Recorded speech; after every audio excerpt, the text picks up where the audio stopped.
Today, I have the pleasure of sitting down with a Black British pioneer in TV.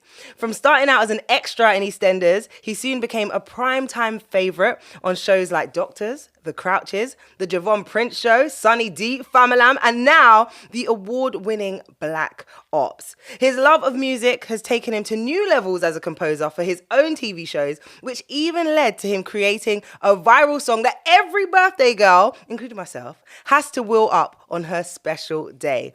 His dedication to showcasing Black British talent, creating hit shows, and being one of the nicest guys in the business is exactly why he's been in the game for over 20 years. I'm so excited to welcome my friend, actor, writer, producer, and the Bafta award winner, Akemnji Ndifornyen. Wow. Ba-na-na-na. What an intro, man. What an intro. I was sort of like, if the camera was on me, I was sort of like raw, like that's, I don't know, we're too British for this. So I was like, I was trying to be American and just be like, yeah, I'm gonna take that. But I was like, these are some accolades. So thank you, Remel, for that. I'll pay you later. They are your accolades. Thank you. And that is why, I call him AK, by the way. That A is lot of why people AK is on the mainstream. I'm on the mainstream. I'm on the mainstream, baby. Yeah. Yeah, and I'm honoured to be on this because obviously I've seen it from the beginning, and as soon as you asked me, I was like, yeah, just when. I appreciate you. And you're booked and busy, so I've been asking him for months. Never for you, Remel. The only thing that slightly blocked this was because I had to travel. I went to Cameroon, Yes. and that's otherwise I would have been here sooner. So Oh, thank you. Well, everything happens for a reason. God's Amen. timing is everything. Amen. So let's do this. Let's do this. Let's talk all the way back when you were a little boy from East London. East London. Yeah. And you was going to Saturday drama school. I was. Pollyanna. Yep. And- Children's theatre. You decided you want to do drama school. But how did that happen?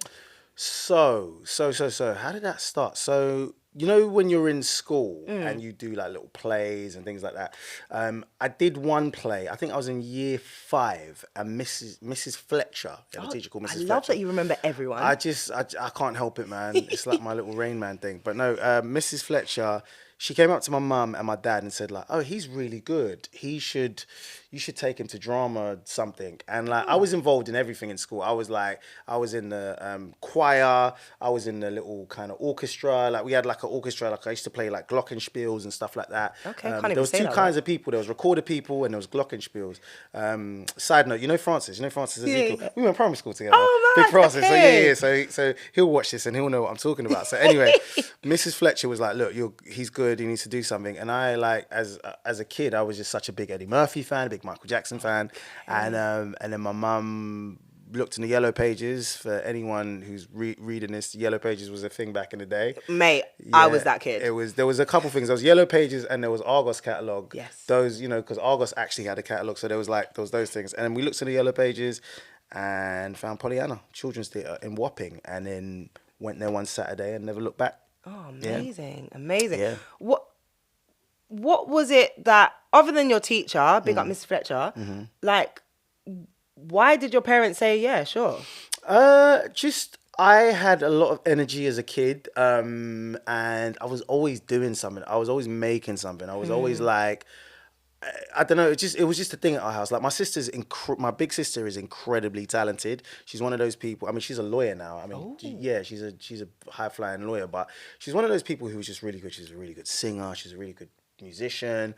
She's a good actor and all of this type of stuff. And she did it for a little bit, but she just didn't want to do it. Okay. And so we were always making stuff. We were always putting on shows in the house. We were always doing stuff. And there was also just this thing. We lived on an estate. We lived just by Holly Street in Hackney. And like there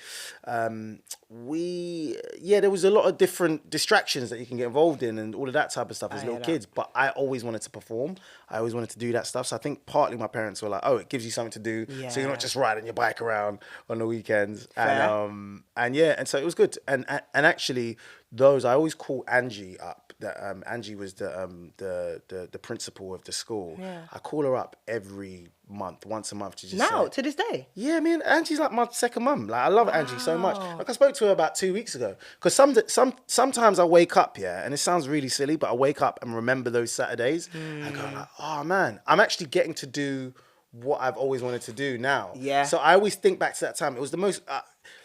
I'm getting chills thinking about it. It was the most magical time of my life because you wake up on the mornings and like we could have been watching a bit of Live and Kicking and all that, but I wanted to go and do the thing that would get me on Live and Kicking. Yeah. If you see what I mean. Yeah. And then there was also other kids, young people, because I started when I was about 10. Yeah. There was other people who wanted to do the same thing. So like going to somewhere where there's like-minded people, where there's singing, there's dancing, there's script reading, we did plays at the end of every term. There was a theatre downstairs.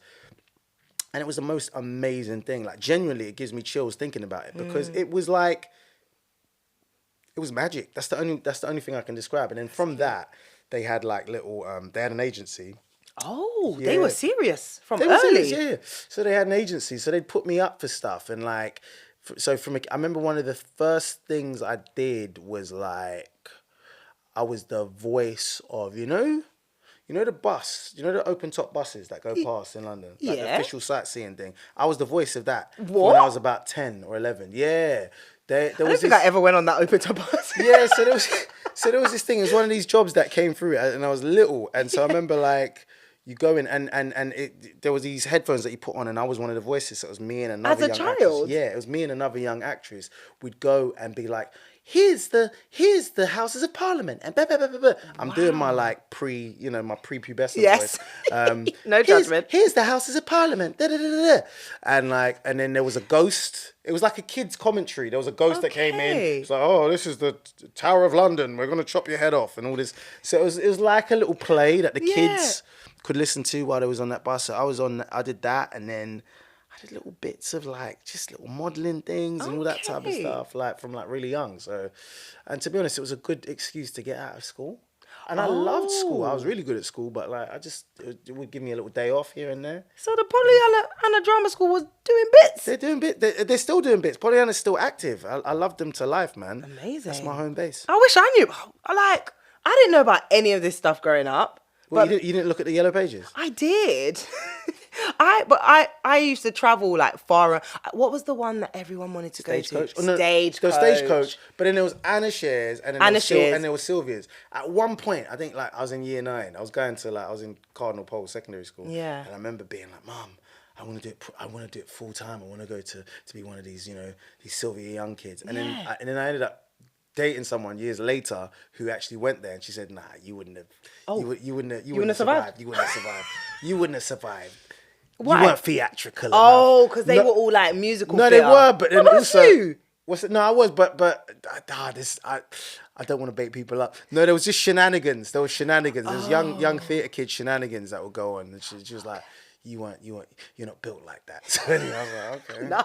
Okay, maybe I was supposed to be there then. No, you probably weren't. You probably weren't. Fair enough. Well, big up all the drama schools. Yeah, and all of the Anna Shares, the Sylvias, but Yeah. we rep Pollyanna Love that for to you. the heart. No, fair enough. Because clearly Yeah. it worked well for you. Because correct me if I'm wrong. Was one of your big on-screen moments the Crouches? Or was there anything before No, that? so there was a couple things. There was like, I did some extra work on the EastEnders, Yes. but I was the annoying extra who would be adding their own lines. Like What? I even found the footage recently, actually. Like my friend Mark, who we went to Pollyanna together, he somehow found the episode. I was like, rah. I was adding lines, and now because I produce, I'm like, I know how annoying that is for an extra just out of nowhere to be like, I'm gonna add a line. And I'll send you the footage later. Oh my gosh. It's so ridiculous. But anyway, that was big for me at the time because it Yeah. was World Cup '98, and it was Robbie. You remember Robbie Jackson? Yeah. Yeah, with the dog with Yeah, Wellard. yeah. Was Wellard. Wally the bin man? Yeah, bin man. Yeah, Yeah, before before Gus got Before the bin Gus. man. Yeah. But Robbie, and they was coming back from the World Cup, and I did that. Okay. But no, so that was big for me at the time. But then I did this film when I was 15. It was called Out of Control, and it was like an improvised film. It was by a director called Dominic Savage. Was that the one where you was in the prison? That one. Yes. So Yeah. that was first. That was my first big thing, and it was like, there was three young men, and we went to prison for various different reasons, Yeah. and we all go in one way, and we come out different ways and it affects us different ways. And that was like major for me because we went to Edinburgh Film Festival. Oh, okay. We won the film festival and then that film won a BAFTA. What? At the BAFTAs. Oh, so from early, that was set in pace for yeah, you. it was. And that was an amazing thing to do because it was like really dramatic and it was like crying every 5 minutes. And, you know, I was a teen father in it and all this type of stuff. Okay. Yeah, teen father. Juicy Stuff, you know what I mean? Like just like you know them early on-screen kisses, you know them ones, okay. yeah. No, so that was amazing because that was like 2 months out of school, Okay. and I didn't tell no one in school. I was just like all my friends. They was like, oh, like where's he gone? I just didn't say anything because I just also didn't want to say like I'm going to be in the movies, Yeah. and then you end up getting cut from the film or something like that. So I True. just shut my mouth up. And then it was like this life-changing thing. And then after that was The Crouches. Okay. I did that afterwards. And that changed my life in a different way because more than the actual project, it was like, it connected me with Robbie G. Absolutely. Who is like my real life dad. That's the only way I can describe it. Like Robbie, since the day we met in 2002, I've not been able to get rid of this guy. I love that. I can't get He's rid of him. a good person to have in your I life. literally cannot get rid of him. Like, go away. And he'll call me up to fix his computer or something like that. Oh, wow. So, so The Crouches was actually quite major at the time. I remember watching it. Did you really? Yes, because that's what I was going to say. It's a staple in Black British comedy. And because, you know, it's around the time of like, actually, no, it's after kind of the Real McCoy, Desmond's, which set pace for everything. And then this was like the noughties, right? It was early noughties. And there hadn't been anything. I mean, we'd had stuff. There'd been some Brothers late and 90s Sisters. Brothers and Sisters. And there was that programming block, the A-Force on BBC Two. There was like some things. And I think Baby Father had happened just before. Okay, fair. Baby Father, but that was more on the dramatic side. Exactly. And that was, Baby Father was huge. Exactly, yeah. Baby Father, and then there's also Baby Mother as well. Oh, I didn't see that one. Yeah, that's with Caroline Chikese, with Jocelyn G. Watch that. That is actually pretty seminal. These are ones that they lost. No, this isn't one of the ones they lost. They lost the Real McCoy, and although they did them not dirty. They really did. But no, Baby Mother and Baby Mother wasn't connected to Baby Father, but I'm sure just in title. But Baby Mother was like. It's incredible. It has like Caroline Chikese and Jocelyn G. Okay. And then there was Baby Father after that with Don Gillet, with David Harewood, Will Johnson. My goodness. But The Crouches was not that. It was comedic. And it was out and out comedy. It was kind of like very racy in a lot of ways. It was racy comedy. Why'd you say that?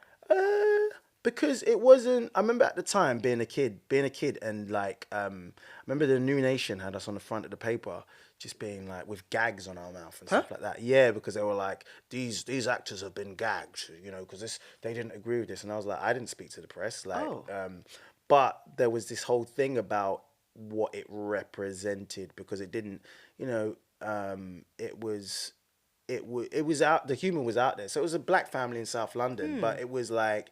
You had the grandfather who was like a character, to say the least, played by Rudolph Walker. Yes. Uncle and Patrick. you had these, the younger exactly, lot. Uncle Patrick. But that's just grandpa to me. You know what I mean? That's just my that's my TV granddad. Yeah. And then you had like Mona Hammond, and they were playing each of their they were playing the. Mother-in-law, father-in-law. Exactly, that type of thing. Yeah. And then you had Oni Uhira as my sister and myself. Yeah, Jimmy Akimbola. Yes. And one of his first early TV roles before he went and, you know, Bel Air, you know what I mean? Long time before that. Yeah. You know what I mean? And so it was amazing. For me, it was amazing because it was like I was a kid.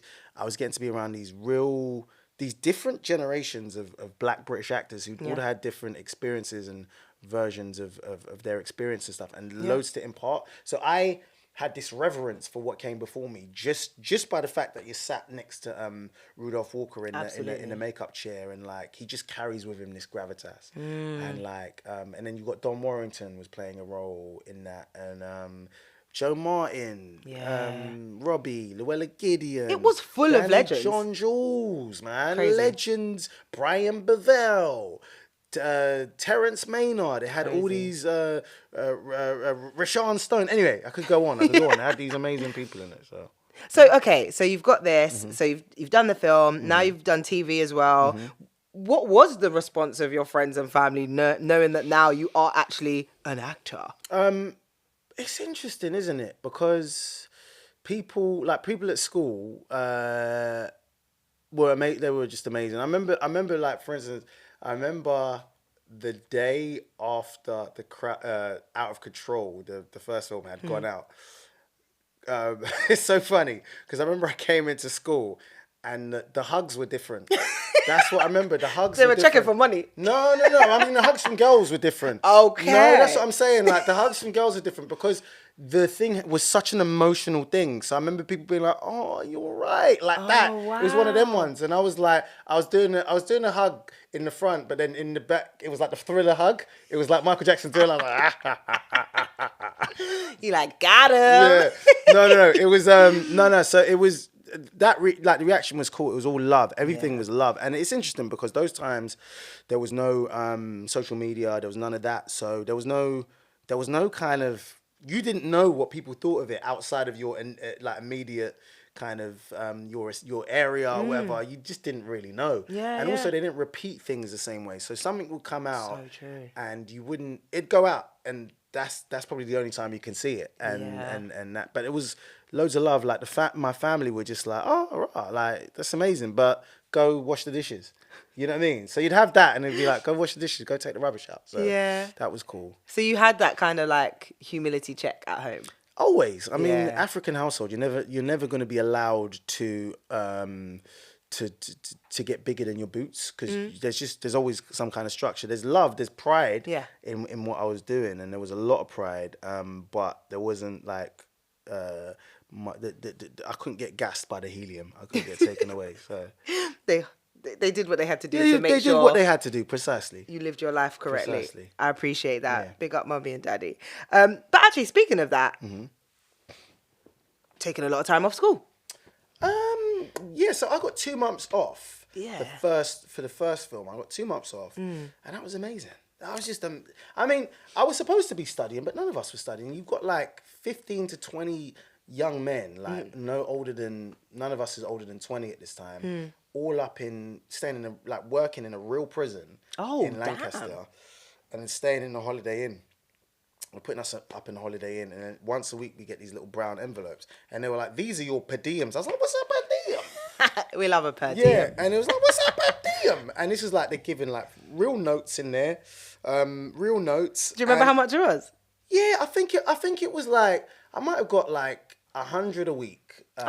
That I didn't really even need to spend. Oh, because, fair. And then, and here's the funny thing. I remember the first night they gave us drinks tokens. And I was like, I don't drink, take that. Like, I genuinely was a goody two-shoes. I was like, I don't drink, take that. So they really looked after us. And we was up in the Holiday Inn for like 2 months. It was heaven. Being fed, watered. What? And £100 just because. And I remember there's a Troy Glasgow, won't mind me saying this, like his room. Troy Glasgow is a really talented actor. He's in Adulthood. He's the cousin in Adulthood. He's the cousin in Adulthood. Yeah. Anyway, and Troy's room was one of the rooms that we just hang out in, and like Troy had a Dreamcast. Troy had a Dreamcast, and we would go to his room. Yeah. Good times, man. Good times. So okay. You said that, this was mummy and daddy's fault. They sent you to drama school. Precisely. So were they ever like, but you need to go to uni? Yes, down the line they were. Down the line they was. I remember when I was 17, and I had just gotten a role in Doctors. I just gotten a regular role as a receptionist, and I had initially gone in. I'd auditioned for like a role of like, it was just like one episode. It was a totally different role. Went in, and then I was like, forgot about it. I remember like I was crying in the thing. It was like a dramatic thing. I was trying to give my best, like acting my socks off, all that kind of nonsense. And then I'll never forget this. I got a call maybe about a week later, and then my agent Alex, who was at Pollyanna, Alex was like, got some good news and some bad news. I was like, what's that? She's like, yeah, the bad news is you didn't get that role for the thing in Doctors. I was like, oh, okay, cool, fine. So, but they've written a role for you. What? Wow. So you'll be playing the doctor's son or something like that. And I was like, right, okay.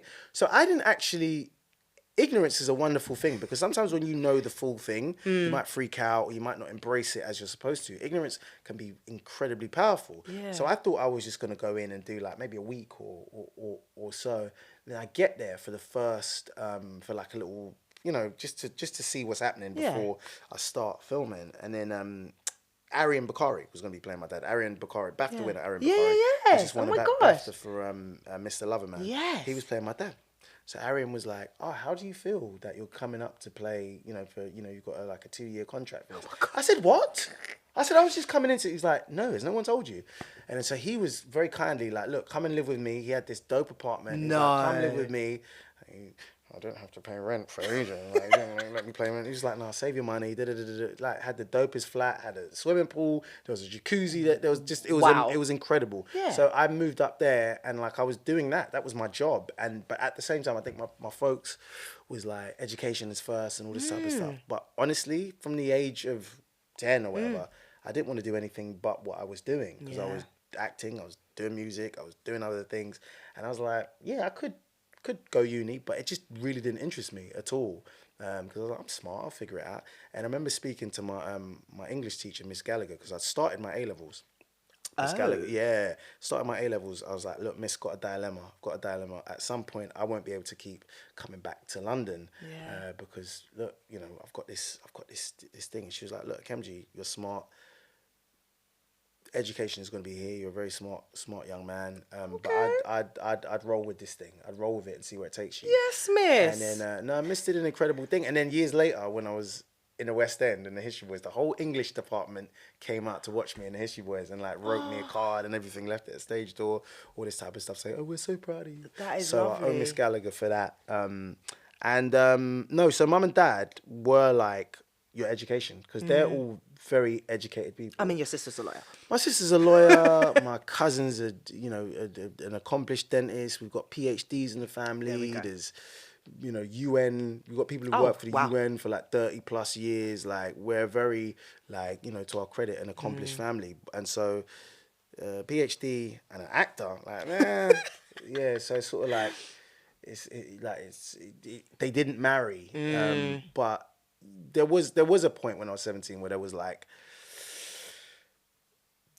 go do your uni, go do this. And that was probably the first bit of friction me and my parents had ever had about anything, because they never really had to, not being mean, but they never had to parent me in that way, in that like kind of like, you must do this. That was our first little bit of like loggerheads. And I was like, nah, guys, I'm doing this. Wow. Yeah, I'm doing this. And also because at that meeting when I sat down with my parents, afterwards I turned on the TV and who was there? Oh, it was me. It was 2:15. It was doctor's time. You prime time, baby. So I was like, look. Yeah. So I mean, that's a move not many can pull. No, I was lucky. God blessed me that day with like divine timing. Literally switched it on to BBC One. It's like, there's my face. And I'm on the intro as well. And I'm like, just turning to camera like, on the intro, like it says my name. So oh my gosh. Yeah. Fair dues. Well, like you said, like, you secured that epic prime time doctor's slot. All the aunties and uncles are watching you. So again, they're probably talking to your mum and dad as well. Like, 100%. He's done it. Yeah. So did you have a hit list of all the shows that you wanted to do? Because like, have you ever heard the kind of thing where they say everyone that makes it has to do like Law and Order, and like a little bit, they do the bill, yeah. they do Casualty, there's a little circuit of things that you've got to do. So I was an extra on the bill. Yeah. I was an extra on the bill. This was like, I want to say 2001. I did 1 day of extras work on the bill. And then weirdly, the guy, Billy Murray, the actor, it was his scene and I was in the back of it. And then about 2 years later, he was in Doctors. Oh, and I went up to him and I said, like, you probably don't remember me, but I was an extra in the thing. And he's like, oh, you've done all that for yourself, son. So did the bill, and then, but not as a like speaking part, and then did Casualty years later. And I did Law and Order. Yeah. With my man, what's my man? Oh, the black doctor. No. Sorry, I'm being stereotypical. Bradley Walsh. Oh, Bradley Walsh. No. My scene was with Bradley. Yeah, he was giving me stick. He was giving me stick in the scene. Yeah. I played like a minicab operator, like in the thing in the dispatch, and he comes to interrogate me, and I'm like just chewing gum and being like obnoxious to him, and I'm like, oh, okay. got to mess with Bradley Walsh. I love that. Yeah. You did the Did thing. the things like tick them off. Yeah. But then another role, which probably a lot of the like younger mainstream listeners and viewers would know, is Leonardo. Oh, Leonardo. CBBC's big show. It's all about the adventures of Leonardo da Vinci, and you played Niccolo Machiavelli. Yes, I played like this was early colorblind casting. You know what I mean? Wait, what? Yeah, because it's like a version of Machiavelli. You know what I mean? So we're all playing versions of like, and this show was so brilliant. So it was like you had. Lisa Gherardini, who becomes is the inspiration for Mona Lisa. You obviously had Leonardo da Vinci. You had Lorenzo de Medici, who's part of the Medici dynasty, and you have Niccolo Machiavelli. So, but he's like he goes on to be who he is. Great political strategist and all of this type of stuff. But you got me playing it, and it was such a progressive, brilliant show. Okay. And actually, and they did an amazing thing, and we filmed that in South Africa. So 2 years running. I was watching some of the clips online, and like, because that wasn't really my generation. I think we'd aged up by that, innit? More than aged up. Like, I was like, that was for little kids. That was for little kids. True. By that point, I think I did that when I was about 25. Okay, fair. Yeah, so we weren't watching it, but watching the clips, I'm like, raw. You know what we're doing? Action shot, like, oh my god. And... So listen, The Goonies is one of my favorite things ever in life. Yeah, and I just was like, everything felt like I was in The Goonies. I was so gassed. I can imagine. It looked. I was jumping off horses and explosions and oh my god, I'm gonna go watch the episode. It looks sick. Well, I can't find the episode because I'll send you something. Yeah, please do, because I was like, no, you're not what doing bits. Yeah, they need to put it back fighting. on iPlayer. They need to put it back on iPlayer. Yeah, sword fighting. I'm just smiling thinking about it because also this is the beauty of doing this is that you get to travel with your work. Yeah. So like. We were in South Africa 2 years in a row, and it was so dope. An amazing cast, and many of whom, we've all gone on to do like really cool stuff. But you got like Jonathan Bailey is doing. He's a Hollywood superstar now. He's done Wicked. He's gonna be in Wicked Part 2, and then he's doing Jurassic Park. So crazy. He's doing all right for himself. You know what I mean? So are you, darling. So are you. I know. No, it was an amazing time, man. Very fond of that period of time because we filmed one series in Johannesburg and then the second series in Cape Town. It's just, I'm smiling thinking about it. Because that's epic, man. Like, I'm proud just thinking of that moment. It was one of the best jobs I've ever done in my life. And it was so much fun. And it's also, again, with similar to like the Robbie thing, it's like the people you meet outside of that. So Roxanne Haywood, who she played my girlfriend in like series 2. She was like, there was some like betrothal thing, like we were betrothed or something like that. Yeah. And Roxy's just like a really dear friend. She lives out in the States now, and like we're just mad cool. And then there's other people who live in South Africa who are just like my bona fides because of that experience. You know. I love that. That's so nice, man. Yeah. And it seems like once you're in at the BBC, you're in, because a lot of these shows were BBC shows. So is that a thing? It can be a thing, or it can just be like ITV and the other people don't want to hire me. It could just be that. It could just be that. So,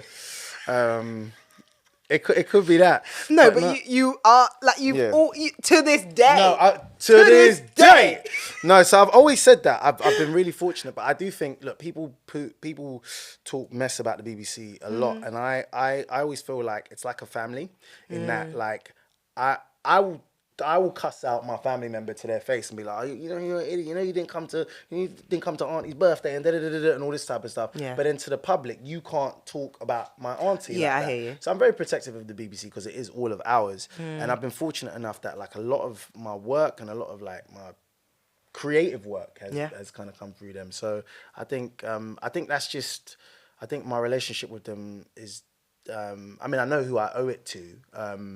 I owe those introductions to Javone Prince, Phil Balcar, and then that became my relationships with Chris Sussman and Shane Allen and people who really, helped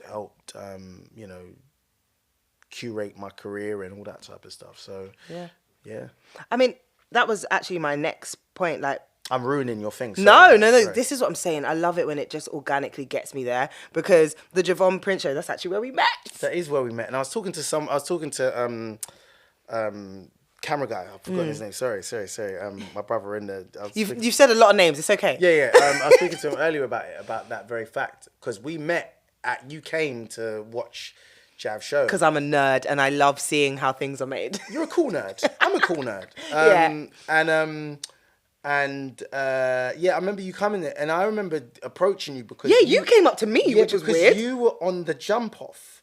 You've been doing jump off, and bearing in mind, like, Wait, you recognised me? Of course, I recognise you. You Remel London. Remel Hyatt. Go Remel away. London. No. So like, I had been part of the jump off or involved in them from like when they was at the Astoria. Yes, yeah, Anyone yeah. who remembers that, like back in the day, like when Professor Green was there, because I did a film called Life and Lyrics with Professor Green. Fair and enough. so we were there like every week during the tape and during that process. Yeah. So anyway, and then the jump off went online. Yep. And then there was yourself. There was Teeth.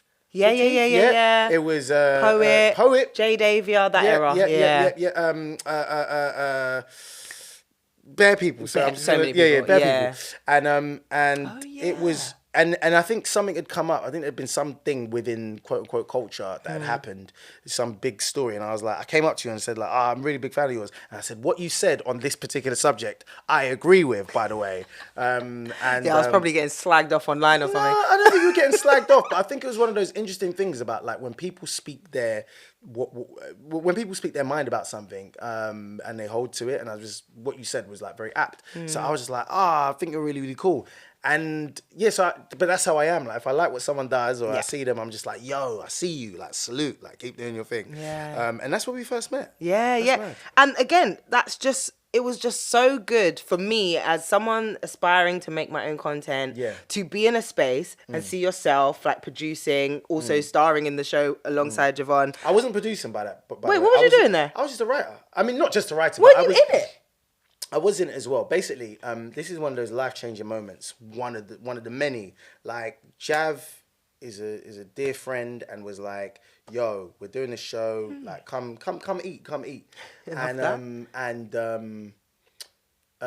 we did the pilot, and then the pilot happened, and they were like, "Oh, we're picking up." And Jav said, "Like, look, someone's gonna call you about. The producer's gonna call you." So Phil Balcar, he's the producer, co-creator, and he made Phone Shop as well with Javone, the classic. Yes. And he was like, "Look, have you written anything before?" And I was like, "Nah, not really." Like, What? Yeah, so this was 2014, and then he was like, "Yeah, because you should, you and Samson, because Samson had done the pilot as well. You guys should come on and be part of this writing room." So we did, and we got to for 6 weeks just muck around and chat rubbish and think of things and just be silly and do that and be like, "Oh, people get paid for this, yeah." And that was amazing, and that was at the end of that process that Phil said, "Look, you need to meet these people here because I think you got something to you." So, I was there, one as a friend and supporter of Jav, and then two as someone who happened to be in it and I had written on it, and like I was happy to just see my friend's show getting. It was filmed in a Rivoli Ballroom, man. That was it was a proper thing. We had Omar as part of the house band. It was such a sick thing for me to see. Yeah. Because again, it was just seeing Black British creators create freely. And I was like, oh, I can do that. I want to do that. So again, it's just like, that's why I say you're a pioneer and you've been part of so many epic like moments in our culture, because you've always shown us it's possible. Thank you. I like that. I'm now thinking I'm like Forrest Gump. You know, like Forrest Gump was at every like major thing, but I'm not Forrest Gump. No, you are Forrest Gump. No. Like I'm lucky enough that like some seminal moments I've been part of and all of that. Like, so I'm very. I like hearing that. It's good to hear. So okay, your writer's room experience is literally a phone call saying, "Hey, come do this." Yeah. Amazing. Yeah, it was, and I remember exactly where I was. I was outside my friend's coffee shop, and then I see Phil's number ringing me, and he's like, "Do you want to come do this?" And in fact, a lot of like my like life-changing moments happen outside my friend Tanya's coffee shop. Wherever it's like, I think I need to go hang out outside the coffee shop. Yeah. No, I was gonna say relationship stuff happens, like getting dumped outside the coffee shop and all this type of stuff. But no, it's It was a really important moment in my life, man, because that was one further thing that kind of changed my trajectory. Because Definitely. you know, you come in this business as an actor, and you think that that's just it. And then luckily for me, I've just had some real champions and people who've gone like, actually, you can do this if you want to, if you'd like to. Yeah. So and it was as simple as that. It was as simple as someone saying, "Would you like to do this?" Well, in your opinion, what does it take to be a good writer?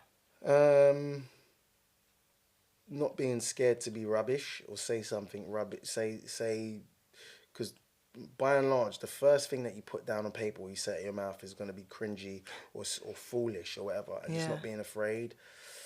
Because it's hard. Like, no one wants to look silly. Yeah. No one wants to look silly or say a silly thing. So I think like that is the first thing, and just being unafraid to just basically be rubbish for the first, because you start with like a it's like sculpting, isn't it? You start with this mound of clay or whatever, and then it's gonna look like rubbish, and then you have to keep chiseling. It's like one of those, if you think of it like, you know, like a time delay video. You know them things that got 60 frames a second and they film it and it's a time delay.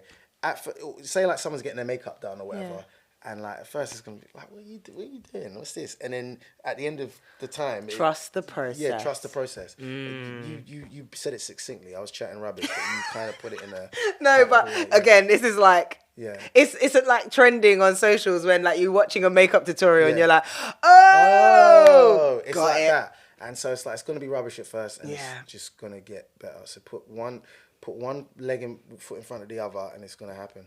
It's going to happen. I love that. I'm taking notes, man. I want to write something. But so you've been asked to be a part of an epic show, and then you're in. You're now credited as a writer, which is a big deal, especially in the BBC. So it comes to 2017, and then you're asked to go again with a pilot for Famalam. Yes. So I was actually mind blown when you was asked to create something. Yeah. It's really interesting when you put it in those terms, because it was almost as simple as that. Like, I'll tell you what had happened during that period of time.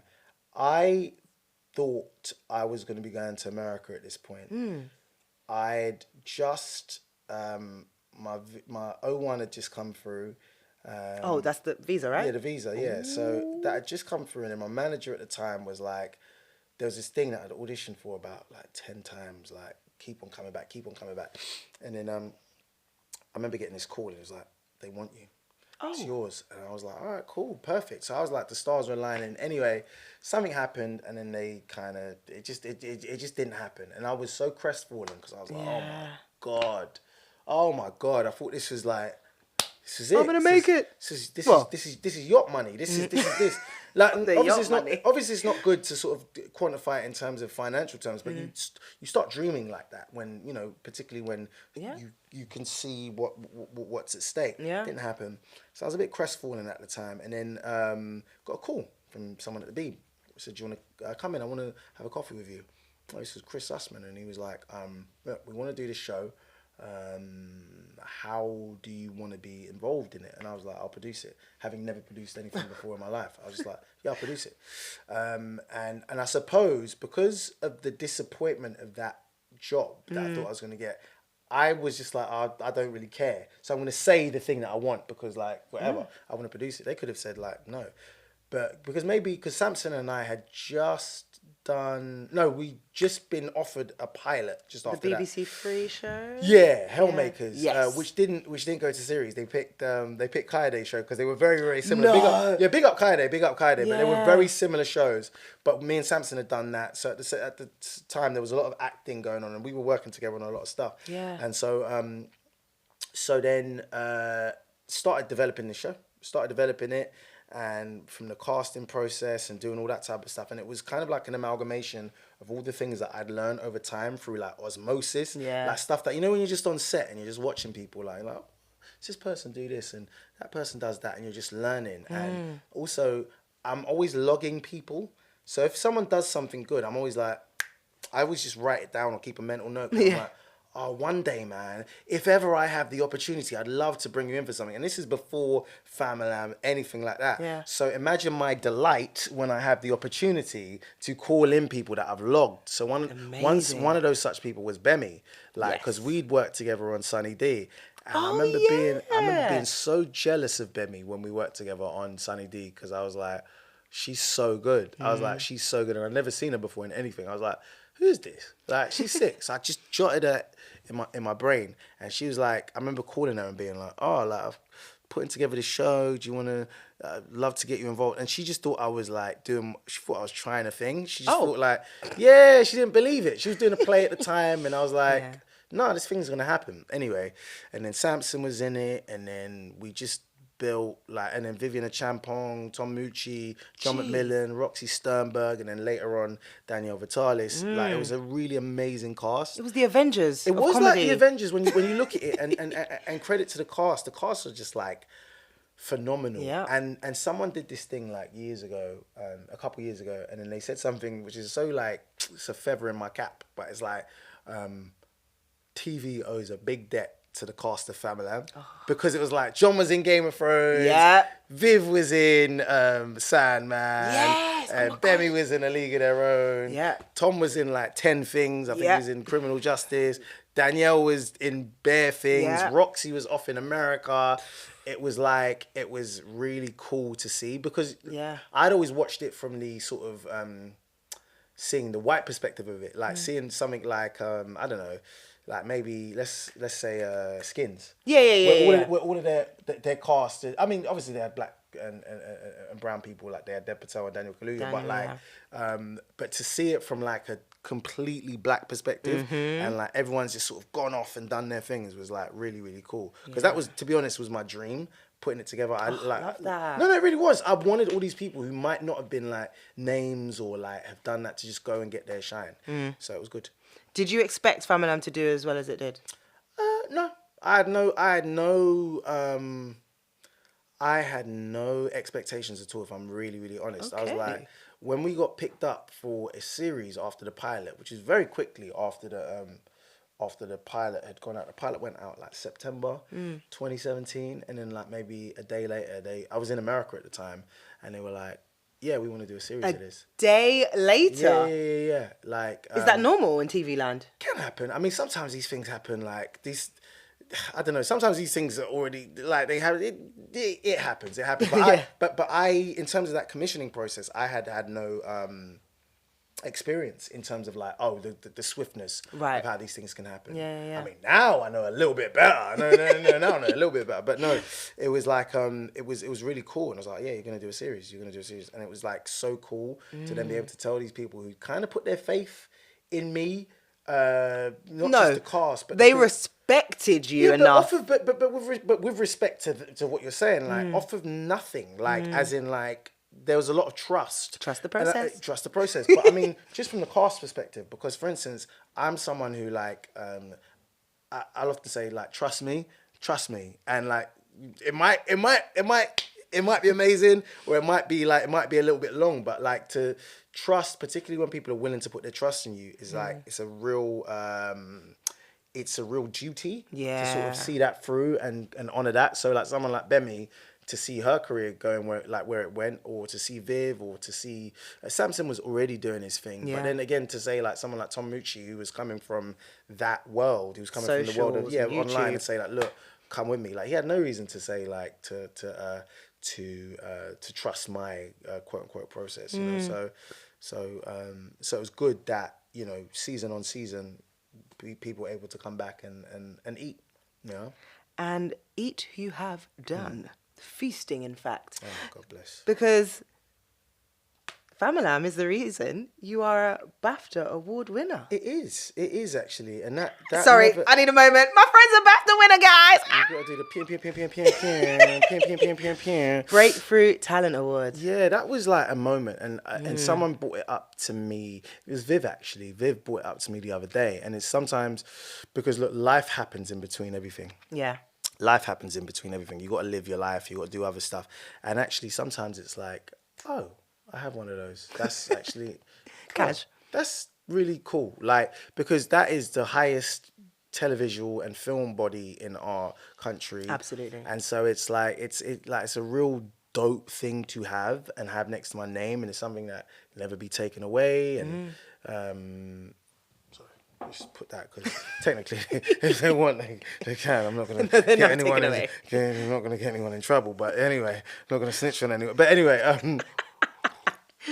but no, It is one of those things that is like, says the pinnacle of of this country in terms of like the televisual and film art. So it's an honor to have one, and to, you know, been nominated. I've had shows nominated. Like the pilot of Famalam was nominated for a BAFTA. Like Samson was nominated from the pilot. Yeah. Which because I got to ring him and tell him that, like, oh, you're not, and that's just so gassy when you get to call your friend and be like, yeah, you're BAFTA nominee, yeah, you're BAFTA nominee, and so that was so cool. But like. Yeah. To have that was great, and to have that accolade is brilliant. Definitely. Yeah. And I think as well, the show has been, you know, it's had its moments where some people didn't get it, some people were offended, but I think the cultural memeable moments, like Who Ya Look Pun, all these little things, and of course the birthday girl song, which Remel ended up being the birthday girl in the music video, is heavily involved. You made me a music video girl. Video vixen. In the wait. I was wearing a business attire. No, you were. I'm joking. Mr. Hyatt, please. I say this with respect, Mr. Hyatt. But no, you literally took these memeable moments and literally said, no, this is more than just a TV scene. How did that happen? Do you know how it happened? I can't take any credit for it. It happened because it happened because of social media, and it happened because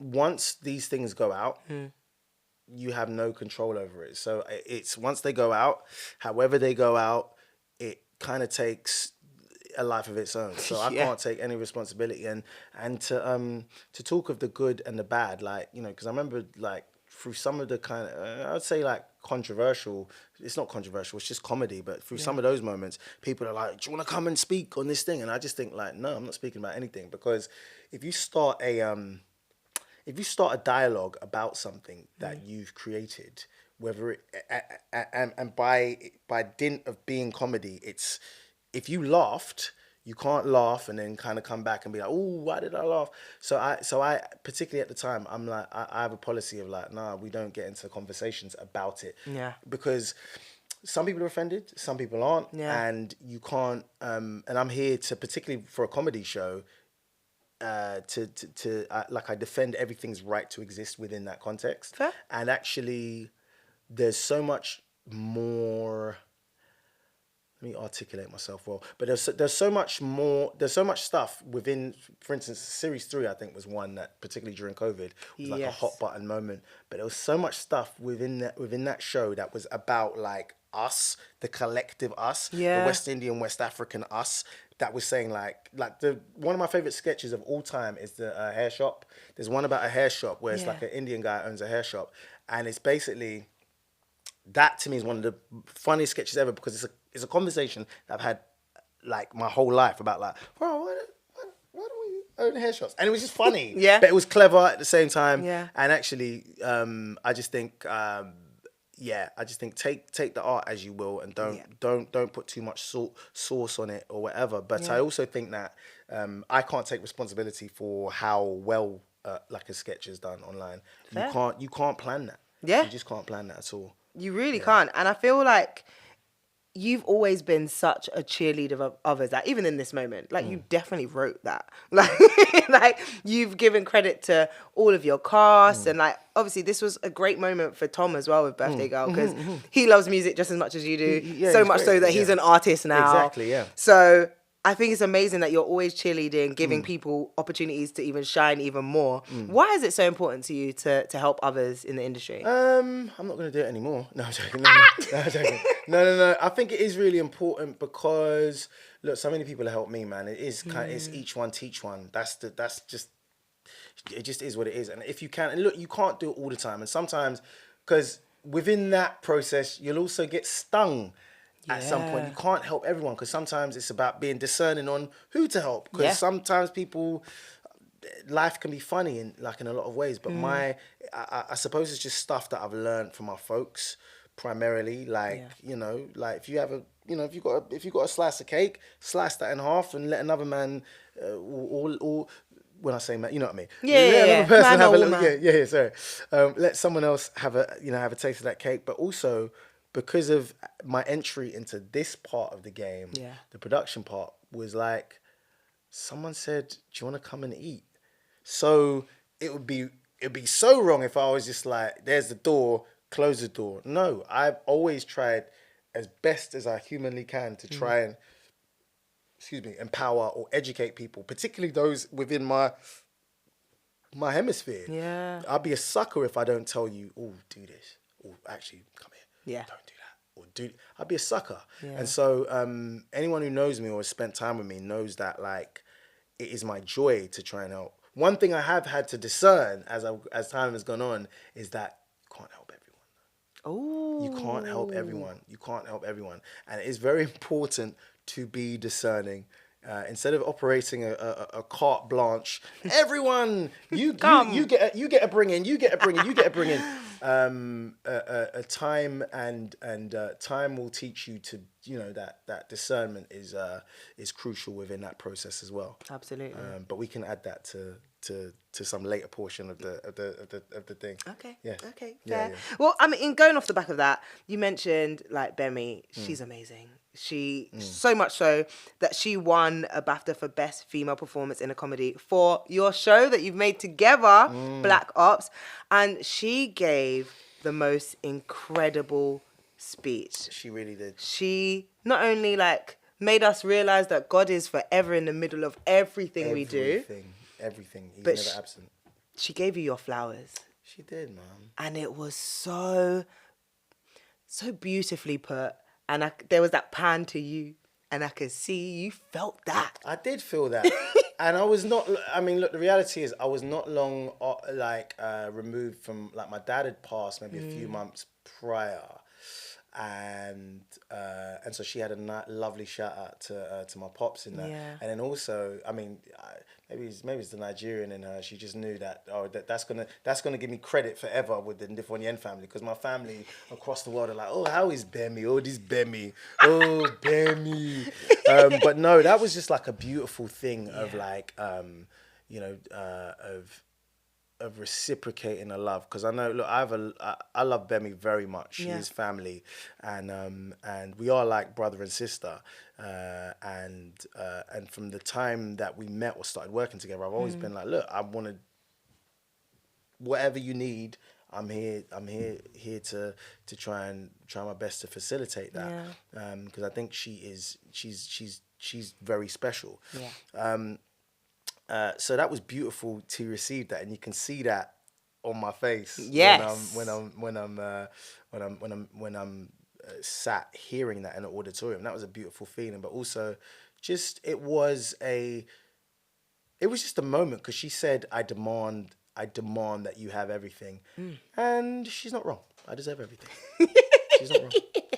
Kendrick Lamar said, I deserve it all. Yes, and I do.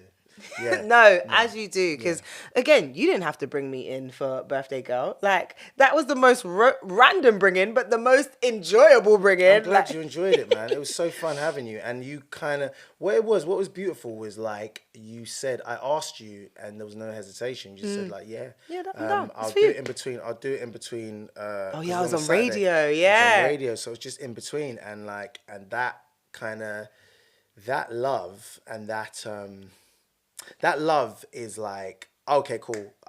Whatever you need, you call me, I'm there. Like here, like, it's not even a question that I'm gonna do this. Because like, you do this for us, so it will be reciprocated always. You're too much. You're too much. But let's talk about Black Ops. Like, it's already one series, and it's already received Best Comedy Program from the Broadcast Awards. Like, that says it all, mate. That says it all. Delicious award to receive. Hit after hit from AK. We love to see it. So tell us about this show. Tell us what we can expect from season 2. So season 2, I'm not sure when the TX is, but it'll be coming out. It'll be coming out soon. But we shot that earlier when did we shoot that? In February to March. Oh, okay. So it's been cooking for a minute. It's been cooking. And so we're just getting ready to plate it up. You know, we're just getting ready to plate it up, and no, it was a joy doing series 2. I can't tell you anything about it because I'm basically spoiling the whole show. Okay, fine. We'll wait. So wait on that. But it was a joy to do, because I think I think it's so much better than the first. I think And the goes first up. was good. She's too much. Nah, this No, show so- is belly laughter good. That's beautiful to hear. But it goes up a level. It really goes up a level. I think like there's an episode which I would say is one of the most. It's one of the times that the photography of black skin on screen on British screens has never been up to this level. It's such a beautiful. All I'm going to say is there's a party, and it's just a beautiful photography of black skin. Okay. The most beautiful that I've ever seen on British television. That's what I'll say. I love that. Yeah. So, and there's also just these little Easter eggs that I think Bemi wanted to design into the show, cultural Easter eggs and things like that. So I think it's a really dope second series. For the culture, man. For the culture. I love that. And like this question, I almost skipped it, but I have to go back to it because what you've done is everything we grew up on. Mm-hmm.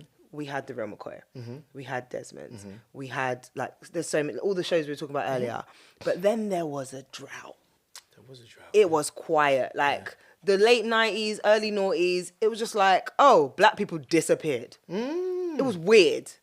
Like, from your kind of inside perspective, why do you think that even happened? Why do I think that happened? I just don't. I think this thing called the internet and social media wasn't around during the chasm of on-screen presence. As you say, like the late 90s, early 2000s, there wasn't a social media to say, yo, what's going on? Yeah. And then like around the time, because it's no coincidence that around the early 2010s, beginning of that thing, you started seeing people talking about it more. Yeah. And getting traction, people like Sir Lenny Henry, and people were talking about the lack thereof of representation. But Absolutely. yeah, for a long time there was. You'd get smatterings of us in little bits and bobs, but never like our own show. And I'm trying to think of... Nah, it was... There'll be stuff online, like Samuel Benter had a show. Oh my gosh, yeah. He did his own thing. There'll be Meet the Ada Banjos, there'll be... There'd even not even, but there'd be like Venus versus Mars. Yeah. There would be Brothers with No Game. Shout out to all those people, but they were doing it from a grassroots level. Absolutely. And so many of those people have gone on to do like amazing things. Yeah. And more credit and power to them. But in terms of like the mainstream, pun intended, the establishment putting money into it, because lest we forget, like a lot of these TV channels, particularly BBC, are ours. Yeah. They're ours. So it's like, what were they putting in? And yeah, there was a chasm for a long time. There was just an absence of representation in that way. So I would say social media might have had something to do with that. Yeah. But I think it's like the right people in positions of influence getting to speak. I'd say Sir Lenny Henry being one of them. But yeah, it is a shame that, say like you had the Crouches in 2003, and then the second series that came out in 2005, I want to say. Oh, okay. Like, I don't know why during that period, like there was such a gap, but I would probably chalk it to like lack of the right people in the right places being like, yo, let's get some more stuff out there. Well, thank God you have been a person that can make those changes. Yes. Shout out to Javone as well. Shout out to Javone. Shout out to the Nicole Leckies of this world, the Candice Carty-Williams of this world, the Danielle Dashes, the Samson Keos, Bemisola Ikamelo, like, just everyone. If I've missed any names, like, please forgive me, but there's so many names. Yeah. Daniel Lawrence Taylor. Yes. Borders. That's my show. Incredible. Yeah, it's incredible. Yeah. And big up to him, man. Big up to him, because he was the one who actually handed me my Bafta, which is like one of the maddest things in the world. So I knew Daniel from before that, but that's like one of the most maddest things, because there's this little thing that he does here. He says my name, and he just does. It's basically like it's just like a little. It's just like I can't really describe it, but it's like the blackest thing he could have done. He just sort of tilts his head and kisses his teeth like, Akemnji Ndifornyen, like that. And I'm like, inside, I'm like, no, because it's basically the nod. Yeah, the nod. He gave me the nod. And so I love him. Like, that is forever. That moment is forever, man. Oh, amazing. But yeah, so anyway, I'm rambling, but there's so many people in great positions of power who are talented, Yeah. gifted, hardworking, and are bringing in people in their own way and lifting people up in their own way. So big up to them. Long may it Yeah. continue. Amen. Amen. Well, AK, it's been wonderful speaking with you. Are we done? Yes, but that means Yeah. it's time for your top 5 tips to make it in the mainstream. Do not stress. You look stressed. I'm stressed because I'm like, I'm gonna mess this up. No, it's just, you know what? You've said so much. Yeah, You've too given much. us so many gems already. No. Never too much. Never too much. Never too much. Come on. Do. The music, man. Yeah. But this is your moment. We can even talk about like you can throw back to some of the things you've already said because you've said a lot. Okay. But are there any standout things that you feel like have seen you through in this industry that you can pass on to the next generation? Faith, and I always come back to that. And I'm not trying to say I'm the biggest. I don't go to church every Sunday, but faith in God, and being prayerful and being grounded in something outside of yourself, being grounded in the Creator, being grounded in the source is really important, because this business is hard as it is. And when I say this business, I mean the business of entertainment, and that goes into even the newfound avenues that we were talking about earlier, the social medias, the content creation, because that is the new fame, that is the new entertainment. And it's hard because there's so many people, there's so much noise, there's so much distraction, and ultimately we want things out of this thing. So having faith that you're going to get where you need to go to, and you're going to get there safely and healthily is really important. I think that should be the foundation for anything, and not just because it's the cool thing to say, like everyone shouts out God when they win awards, but just it's not without reason. There is a reason. God has to be the CEO, the exec producer of everything that you do. I like that. Yes, my God is my CEO and exec producer. Amen. Absolutely. Sing it. So you got 4 more. No, 4 more. Okay. Trying to stay as healthy as possible.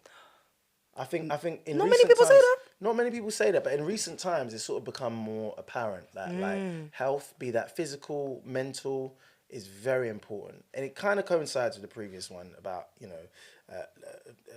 about staying prayerful and having faith, but being physically and mentally in the best place you can be is really important, and that can go to making sure you're working out, making sure you're eating well, but also making sure that what is going into your system, be that food-wise or what you're consuming visually or online or auditorially, what you're listening to. So just listening to positive things, being around positive people. So physical, mental well-being and looking after that is crucial. Also because with our business, with the business of entertainment, like everything is based on looks and appearance and also requires energy, because it's an exhausting game. Yeah. And those things, me saying that is sort of, as I'm getting a little bit older, is like I'm very conscious of that. I'm very conscious of being in the tip top physical shape. So that would be number 2. Number 3. What can I say? What can I say? Hope you can chop this. What can I say? All right. Number 3, I would say being consistent with people is very important. I'd say that. I'd say, look, again, back to the business and the nature of it. The business of show is not the business of real. It's not. People can be a little bit fugazi, as my Italian brothers and sisters say, and actually you're gonna see everyone. Everyone sees everyone in Soho, in the corridors of Soho. The same people you bump into and like treat them like a chief one day, they'll be successful and you might not be, or whatever. So it's just, if you like, just being polite and being cool just doesn't cost you anything. You're not going to lose anything from just being polite. You know, not everyone has to get on, all of that type of stuff, but just being, it's not about being nice, just be good to people, be fair to them, treat everyone like they are someone, because you never know. Case in point is that one of the, 2 of the runners on Black Ops Series 1 came up to me at various points and they were like, excuse me, hey, can I talk to you? And I was like, yeah, sure. I grew up such a big fan of Leonardo. Oh my God. And so I was like, oh, phew, because I had to go through my brain and be like, oh, did I treat them like an idiot? I was like, phew, no, I didn't. No, and actually you never know who you're going to meet. So treat everyone, be consistent with them. Also, I got, there's a lady who, I think she won like an Oscar. No, she didn't win an Oscar. She produced Boiling Point.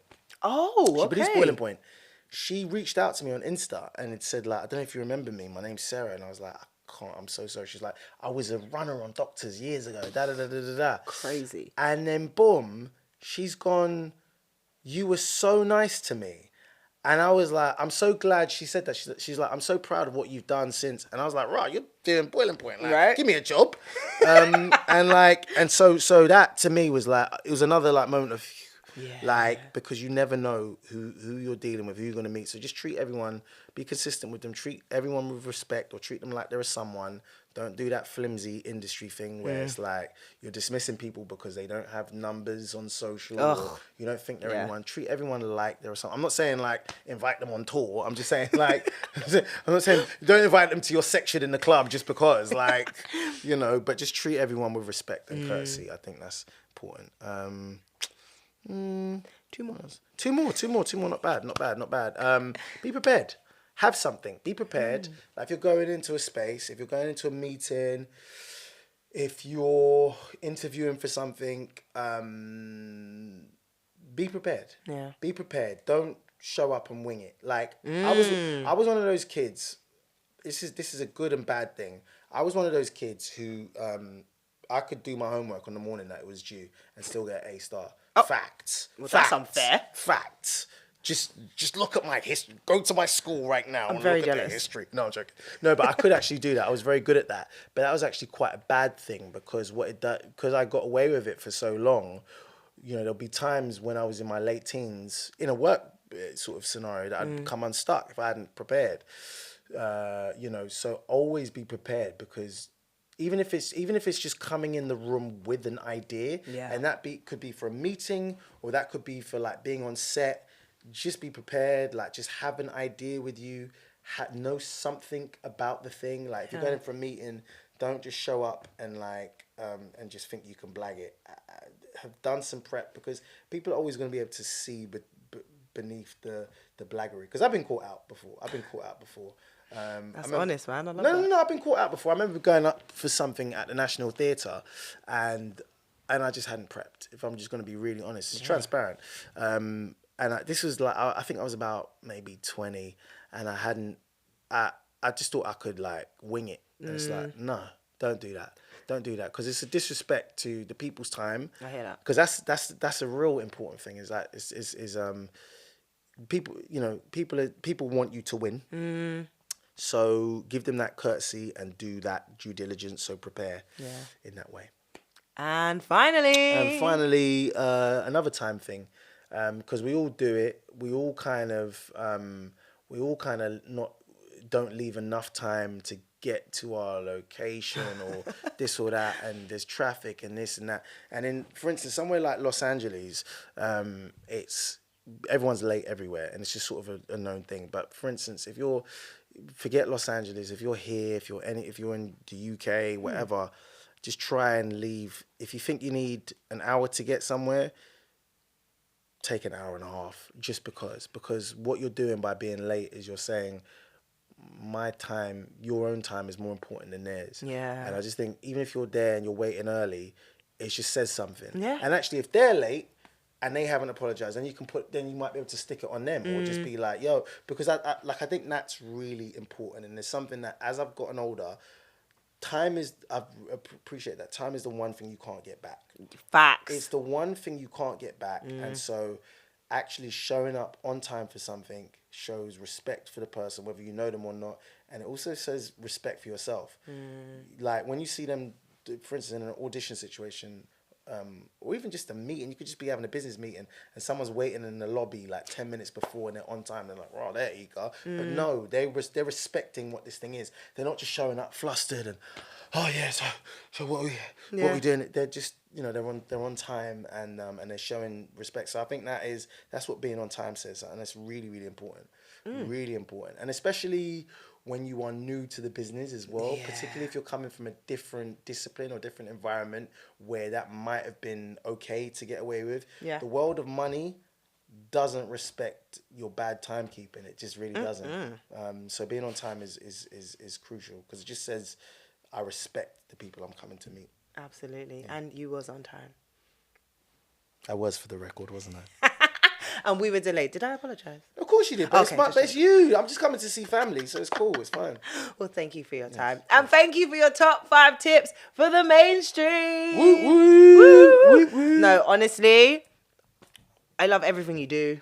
I'm always going to root for you. I'm always going to celebrate you. I thought you were going to sing Harvey's line from... I was going to say, every lyric I do, every lyric I say. I thought that's what you were going to do. I was like, big up Harvey. We'll say about that for our next link up. But, Big up my guy Harvey. But no, honestly, AK, thank you so much for giving us your time, your wisdom, and your BAFTA presence. Oh, you're so sweet. You're so sweet. Let them know where they can find you. You can find me on Instagram with my government name, Akemnji. That's about it. That's it. And you can find me on Black Ops and Famalam and Ballad of Wallace Island, which will probably be on streaming by the time this bad boy comes out. Yes, Ballad of Wallace Island. I'm great in it. It's a banger. It's a banger of a film. Yeah. Honestly, booked and busy. I love it. I didn't even have time to talk about everything. We didn't have time, but it's all good. It's all good. Thank you. Thank you for being on the mainstream. All good. All good.